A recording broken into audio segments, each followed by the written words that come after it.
लड़की की हैं, जो अलग अलग गांव के लोगों को दूध पहुंचाने का काम करती थी।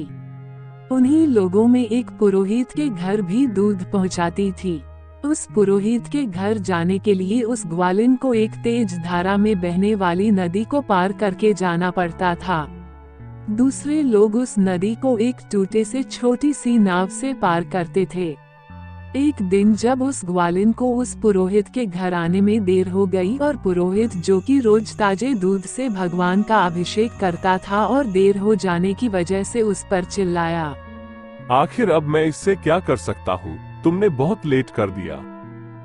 साहब, रोज की तरह आज भी मैं सुबह ही घर से निकली थी, लेकिन एक ही नाविक उस नदी में नाव चलाता है और उसी नाविक के वापस आने के इंतजार करने की वजह से देर हो गई।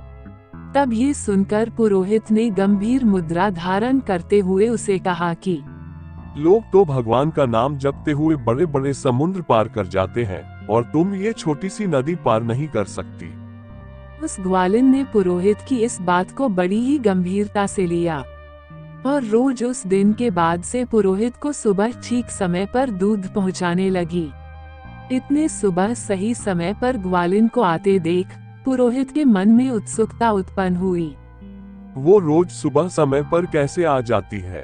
तो एक दिन वो पुरोहित अपने आप को रोक नहीं पाया और उस ग्वालिन के आते ही पूछा, अब तो तुम कभी देर नहीं करती लगता है, नदी में और भी नाविक आ गए हैं। पंडित जी, अब तो मुझे नाविक की कोई जरूरत ही नहीं पड़ती।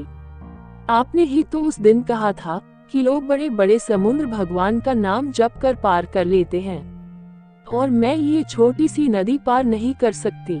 तो बस रोज भगवान का नाम जपते हुए मैं वो छोटी सी नदी अब बस 5 मिनट में पार कर लेती हूँ।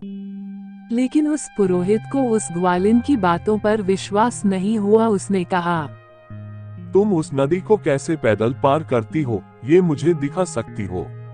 तब ग्वालिन और पुरोहित दोनों उस नदी की तरफ चल पड़े और वो ग्वालिन उस नदी के पानी पर पैदल चलने लगी। ये देखकर वो पुरोहित भी उसके पीछे पीछे नदी पर चलने को आगे बढ़ा, लेकिन जैसे ही पैर आगे नदी में बढ़ाया वो नदी में डूब गया।